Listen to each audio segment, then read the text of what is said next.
में 3-4 मुकदमे जो भी दर्ज हुए हैं, अन्य थानों में नहीं दर्ज हुए, तो जनपद न्यायालय ने उनको तलब करके, मतलब ऊपर अधिकारियों को तलब करके बताया कि अन्य मुकदमे क्यों नहीं दर्ज किए गए। यानी माननीय उच्चतम न्यायालय, माननीय उच्च न्यायालय के निर्देशों की मॉनिटरिंग अब जनपद न्यायालय कर रहा है और यह निर्देश प्राप्त हुए हैं कि केवल डीजे वाले नहीं, जो उनको हायर कर रहा है, कान खोल के सुन लीजिए, जिनमें भी आयोजकगण हैं, संस्थापक हैं,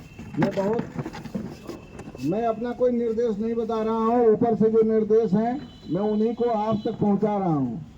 जो आयोजक हैं, जिन्होंने डीजे को हायर किया है और डीजे के संचालक, अगर मानक के विपरीत आपका डीजे पाया जाता है या आपके डीजे के धन की तीव्रता पाई जाती है, उसकी प्रॉपर वीडियो रिकॉर्डिंग हो रही है और उसके आधार पर मुकदमे दर्ज होंगे, आपका डीजे सीज किया जाएगा।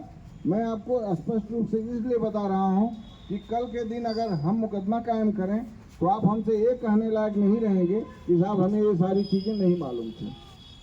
हम इसीलिए आपसे बंधपत्र अंडरटेकिंग लिए हैं, इसीलिए आपको विहित प्रावधानों के अंतर्गत हमने आपको नोटिस सर्व किया है। सबको नोटिस मिल गई, डीजे जिनके पास है हाथ उठाइए, जिनको नोटिस मिली है डाउन करिए, जिनको नहीं मिली है वो हाथ उठा दें। बीपीओ कहाँ है? दीवान में कहाँ गए? तो हाँ वही नोटिस अब है ना,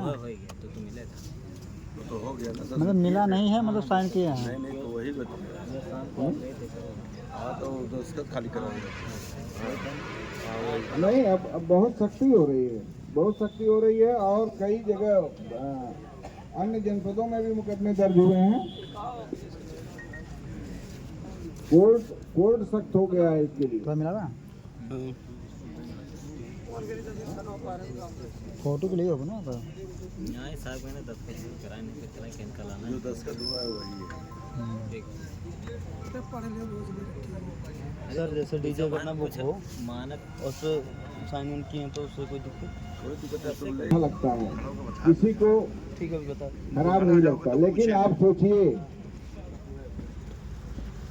हमें वही व्यवहार दूसरे के साथ करना चाहिए जिस व्यवहार की हम अपेक्षा रखते हैं किसी और के साथ।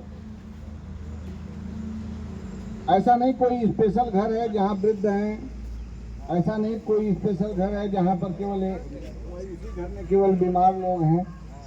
ये जो डीजे है ना, उसका जो वाइब्रेशन है, अभी आप जवान हैं, ईश्वर ने अभी शरीर स्वस्थ रखा है, आपको नहीं महसूस हो रहा है, लेकिन अपने वृद्ध माता पिता से जाकर के पूछिए, किसी रोग व्यक्ति से जो है जाकर के पूछिए, और किसी अबोध बच्चे से जाकर के, अगर वो तो बताने लायक बेचारा नहीं होगा, वो तो बता भी नहीं पाएगा कि वो किस पीड़ा से गुजर रहा है और कैसा दंश झेल रहा है।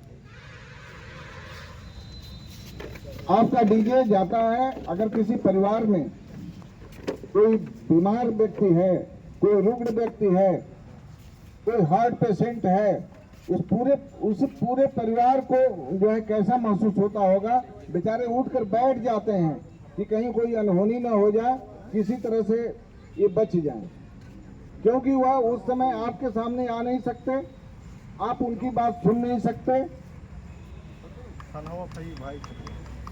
और वह उनके पास इतना समय नहीं है कि उतनी रात को वो किसके पास जाएंगे, क्या कहेंगे।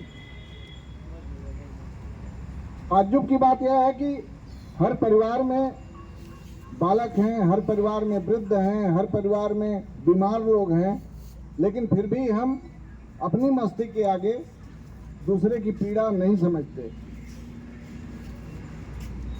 अगर मनुष्य दूसरे की पीड़ा नहीं समझ सकता है तो हम किसी और प्राणी से क्या अपेक्षा कर सकते हैं। मनुष्य से ये अपेक्षा की जाती है कि वह दूसरे का दुख, दूसरे का तकलीफ, दूसरे की पीड़ा समझे। तो मेरे डीजे संचालक भाइयों और आयोजक भाइयों, आप इस संबंध में बिल्कुल सावधान रहिएगा, सचेत रहिएगा, क्योंकि हम आपकी मीटिंग स्पेशली इसीलिए बुलाई गई कि हम आपको आदेश निर्देश से सब अवगत करा दें, तो इतना ध्यान रखिएगा। इसके अलावा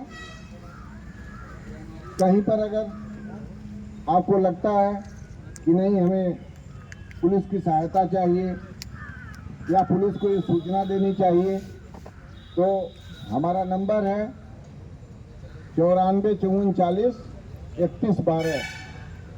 COG यहाँ खूब लगती है।